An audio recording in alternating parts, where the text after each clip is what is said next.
رسوله الكريم. أما بعد فأعوذ بالله من الشيطان الرجيم. بسم الله الرحمن الرحيم.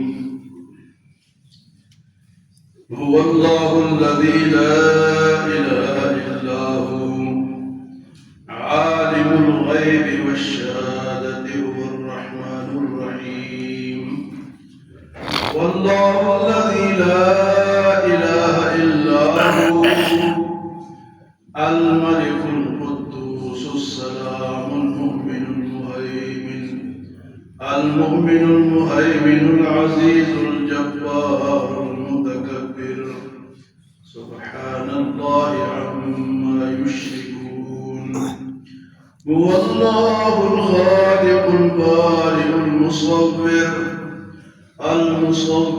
له الأسماء الحسنى يسبح له ما في السماوات والأرض وهو العزيز الحكيم.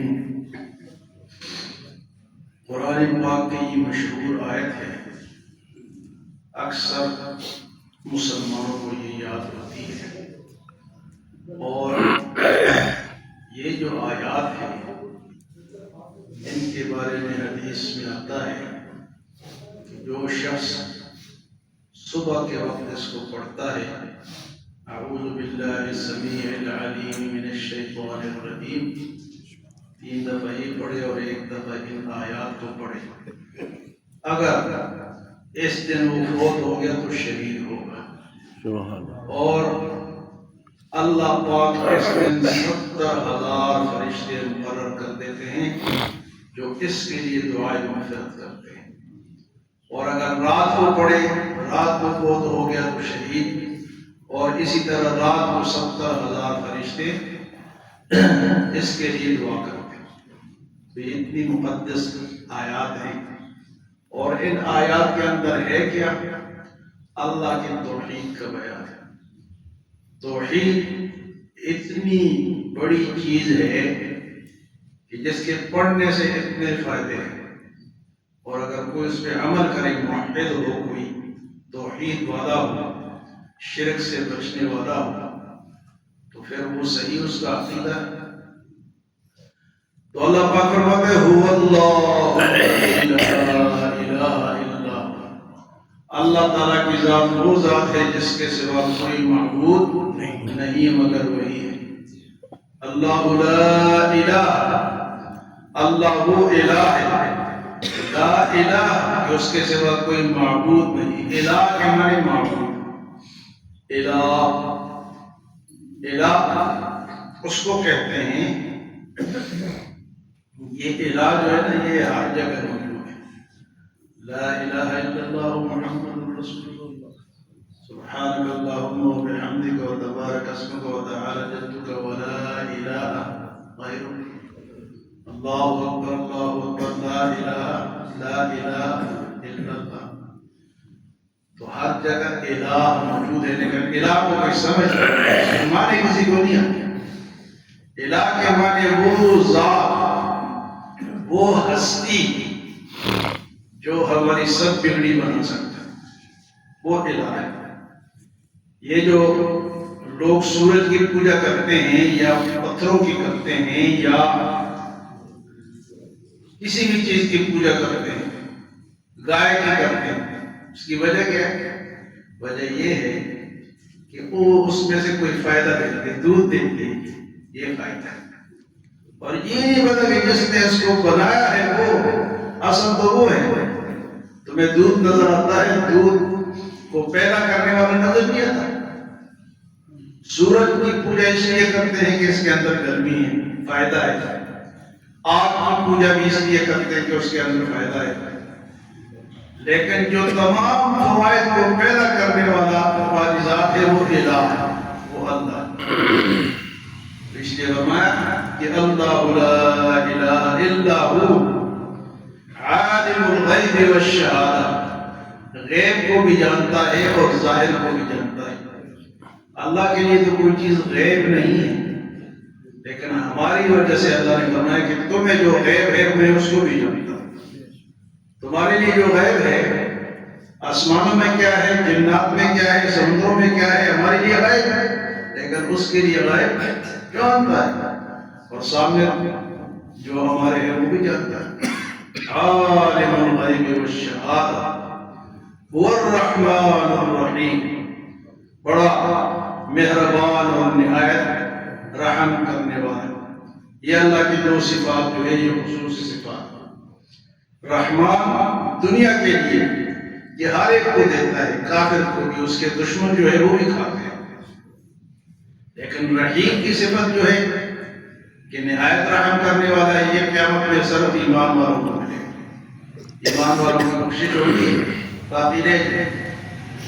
اور رحمان وہ عام ہے،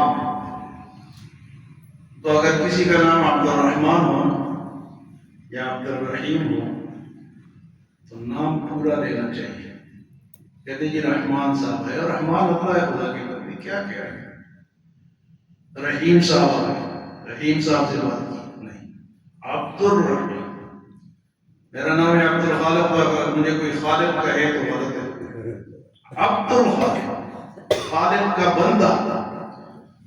تو یہ نام رکھ تو لیتے ہیں لیکن پھر اس کو کاٹتے ہیں، تو عبد الرحمن پورا نام ہے۔ اور یہ عرب والے وہ اگر عبد الرحمن، عبد الرحیم، عبد الخالق ہیں تو وہ بجائے وہ اللہ کے نام کے وہ پہلا حصہ لیتے، عبدو یا عبدو، اے بندے۔ اور ہم جو ہے وہ اللہ والا نام انسانوں کے لیے استعمال کرتے ہیں، تو یہ اس کا بھی خیال رکھنا چاہیے۔ هو الرحمن الرحیم۔ پھر اللہ پاک فرماتے ہیں هو اللہ الذی لا الہ الا هو، اللہ تعالیٰ کی ذات وہی ذات ہے جس کے سوا کوئی معبود نہیں، الا هو، مگر معبود اگر ہے تو وہ خود ہے۔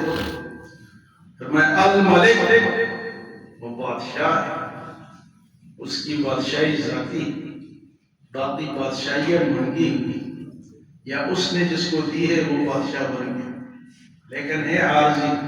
اس کی بادشاہی دائمی ہے، ہمیشہ ہے، ازل سے لے کر ابد تک۔ الملک القدوس، پاک ہستی، اللہ جیسا پاک اور کوئی۔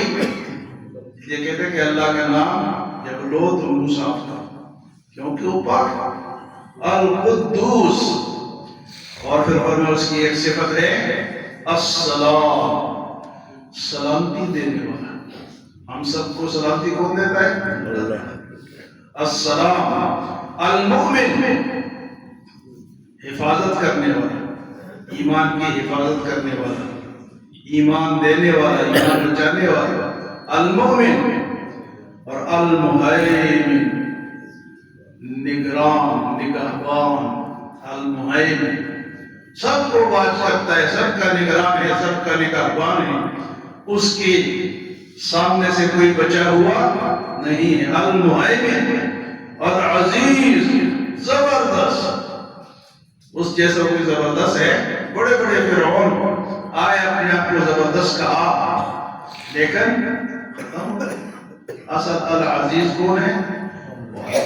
اور پھر فرمایا الجبار، عزیز کے بعد فرمایا جبار، سب کو نیچے رکھنے والا، سب کو دبانے والا، تو اس کے سامنے کوئی سر نہیں اٹھا سکتا، الجبار۔ اور اس کے بعد فرمایا المتکبر، بڑائی والا، تکبر، متکبر، یہ اللہ کی صفت ہے۔ اگر کوئی بندہ تکبر کرے تو اللہ، حدیث قدسی ہے کہ یہ تو میری چادر ہے، تکبر تو میری چادر ہے، میری ازار ہے۔ اگر کوئی تکبر کرے گا تو میری چادر چھیننے کی کوشش کرتا ہے، تو فرمایا کہ اس کو میں ذلیل کروں گا۔ تکبر سے بچنا، باتوں میں، مال میں، جان میں، اولاد میں، پیسوں میں، کوئی نخرہ، کوئی بدماشی، کوئی تکبر، یہ اللہ کو پسند، وہ خود متکبر ہے، المتکبر۔ پھر فرمایا سبحان اللہ عما یشرکون، یہ جتنے بھی لوگ شرک کرتے ہیں نا، کوئی کس کو پوچھتا ہے، کوئی کس کو پوچھتا ہے، کوئی کس کو پوچھتا ہے۔ عیسائی جو کہ 3 خدا ہیں، یہودیوں پتہ نہیں وہ حضرت عزیر کو پوچھتے ہیں، ہندو جو ہے وہ ہزاروں بھگوانوں کو پوچھتے ہیں، مسلمان بیچارے لا علم جو ہے وہ قبروں کو سجدہ کرتے ہیں، لا علم، علم والے نہیں کرتے، قبر کو سجدہ جائز نہیں ہے، یہ شرک ہے۔ قبر والا بیچارہ تو فوت ہو گیا، اپنے آپ کو نہیں بچا سکا تو تمہیں کیا بچائے گا؟ فوت ہوا ہی نہیں ہوا بھائی، صاحب قبر جو ہے کتنا بڑا بزرگ ہو، کتنا بڑا ولی، لیکن فوت ہو گیا، اپنے آپ کو نہیں بچا سکا، اس لیے ہمیں بھی نہیں بچا سکا۔ سجدہ جائز نہیں، بزرگوں کا احترام ضروری ہے، احترام اپنی جگہ، احترام میں کمی کرنے ہی بے ادبی ہے، اور بے ادب اللہ کو پسند نہیں ہے۔ ادب کرنا ہے لیکن سجدہ نہیں، جھکنا نہیں ہے۔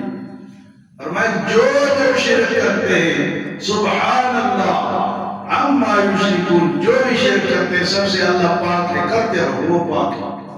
ادھر حضور صلی اللہ علیہ وسلم نے ارشاد فرمایا نا کہ محمد صلی اللہ علیہ وسلم، تو یہ کافر آپ کو کہتے ہیں محمد کے معنی تعریف کیا گیا، تو وہ آپ کو مذمم کہتے ہیں، ذلیل کیا ہوا، تو آپ نے فرمایا دیکھو اللہ نے میرے نام سے ان کو موڑ دیا۔ یہ کسی کو مذمم کہے تو کہتے ہیں میرا نام تو محمد ہے، اللہ نے ان کو میرے نام سے ہٹا تھا، یہ مذمم کرتے رہے، میں تو نہیں ہوں، یہ تو محمد۔ تو فرمایا کہ جو بھی شرک کرتا ہے جس صورت میں بھی کرتا ہے اللہ اس سے پاک ہے۔ اس کے بعد اللہ پاک کی مزید صفات کیا ہے؟ واللہ الخالق، اللہ وہ ہے جو کہ پیدا کرتا ہے، اللہ کے سوا کوئی پیدا نہیں کر سکتا، پیدائش وہ اس کے ہاتھ میں۔ کئی ایسے دنیا میں لوگ گزرے ہیں کہ جناب شادیاں 3 کی، 4 کی، لیکن بچے کیونکہ پیدا کرنے والا جو ہے وہ کرے گا تو ہوگا۔ جس کو بھی جو بھی پیدا ہوا ہے، انسان ہے، کیڑے مکوڑے ہیں، جانور ہیں، سب کے پیدا کرنے والا کون ہے؟ اللہ، واللہ الخالق، البارئ، ایجاد کرنے والا، بنانے والا، بارئوں کے معنی نئی چیز ایجاد کرنے والا، المصور، تصویریں بنانے والا، کیسی کیسی خوبصورت تصویریں بناتا ہے۔ والذی یصورکم فی الارحام کیف یشاء، دوسری جگہ اللہ پاک فرماتے ہیں کہ اللہ وہ ہے جو تمہاری ماں کے رحموں میں تمہاری تصویریں بناتا ہے، کون بنا سکتا ہے؟ اب ہم 10-12 بندے بیٹھے ہیں، 20 بیٹھے ہیں، شکلیں ملتی الگ تصویریں ہیں، الگ ہر ایک کی تصویر الگ ہے، کوئی بنا سکتا ہے؟ ہم نقشہ بنائیں گے تو ایک بنائیں گے، دوسرا اس سے اسی جیسا تھوڑا سا فرق ہوگا، لیکن اللہ نے کتنا فرق رکھا ہوگا۔ المصور، تصویریں بنانے والا، فرمایا لہ الاسماء الحسنی، اس کے بڑے خوبصورت نام ہیں، اللہ کے خوبصورت نام۔ قل ادعوا اللہ او ادعوا الرحمن ایما تدعوا فلہ الاسماء الحسنی، تم اس کو رحمان سے پکارو یا اللہ سے پکارو، اس کے خوبصورت نام ہے۔ اور حدیث مقدم میں آتا ہے کہ اللہ پاک کے 99 نام ہیں، جس نے ان کو یاد کیا وہ جنت میں جائے گا۔ یہ قرآن کے شروع میں لکھے ہوتے ہیں 99 نام ہے، جس نے اس کو یاد کیا وہ جنت ہی۔ فرمایا کہ وَلَهُ الْأَسْمَاءُ الْحُسْنَى يُسَبِّحُ لَهُ مَا فِي السَّمَاوَاتِ وَالْأَرْضِ، زمین و آسمان میں جو کچھ بھی ہے اس کی تعریف بیان کرتی ہے۔ انسان اگر تو نہیں کرتا تو تیری بدبختی ہے، اگر تو نہیں کرتا اللہ کی تعریف بیان تو بے شمار مخلوق کرتا۔ وَإِن مِّن شَيْءٍ إِلَّا يُسَبِّحُ بِحَمْدِهِ وَلَكِن لَّا تَفْقَهُونَ تَسْبِيحَهُ، ہر چیز اللہ کی تعریف بیان کرتے لیکن تمہیں سمجھ نہیں آتی۔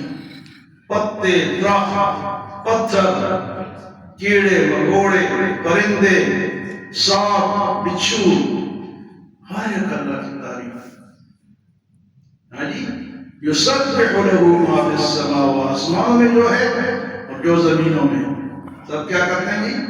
اللہ کی تعریف۔ تو ہم نہیں کریں گے تو ہماری بدبختی ہوگی، ورنہ اللہ کے لیے ہماری تعریف کی ضرورت ہے، کریں گے تو ہم خوش قسمت ہوں گے، خوش بخت ہوں گے۔ اور میں وہ العزیز الحکیم، وہ غالب ہے اور اس کی سب باتوں میں حکمت ہے۔ وہو العزیز الحکیم۔ اللہ ہمیں ان آیات کو یاد کر ان پہ عمل کرنے اور اللہ کی ان صفات کو سمجھنے کی صلاحیت اللہ ہمیں دے۔ اللہ ہمیں توفیق دے کہ ہم ان صفات کو بار بار پڑھیں اور ان سے اخذ کریں اور اپنے اندر سمائیں برحمتک یا